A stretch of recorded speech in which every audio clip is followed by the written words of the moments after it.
நம்பினேன் உன்னையே நம்பினேன் ஸ்கந்தகுரோ, உன்னையன்றி இவ்வுலகில் ஒன்றுமில்லை என்றுணர்ந்தேன். நன்கறிந்து கொண்டேன் நானும் உனதருளால் விட்டிட மாட்டேன் கந்தா, வீடதருள் வீரே.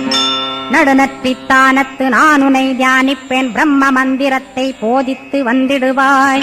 சுழுமுனை மார்க்கமாய் ஜோதியைக் காட்டிடுவாய், சிவயோகியாக எனச் செய்திடும் குருநாதா. ஆசையறுத்து அறநடியைக் காட்டிவிடும், மெய்யடியராக்கி மெய்வீட்டில் இருத்திவிடும். கொங்கு நாட்டிலே கோயில் கொண்ட ஸ்கந்தகுரோ, கொல்லிமலை மேலே குமரகுருவானவனே. கஞ்சமலை சித்தர் போற்றும் ஸ்கந்தகிரி குருநாதா, கருவூரார் போற்றும் காங்கேயா ஸ்கந்தகுரோ. மருதமலை சித்தன் மகிழ்ந்து பணிம் பரமகுரோ, சென்னிமலை குமரா சித்தர் கருள்வோனே. சிவவாக்கிய சித்தருளை சிவன்மலையில் போற்றுவரே, பழனியில் போகர்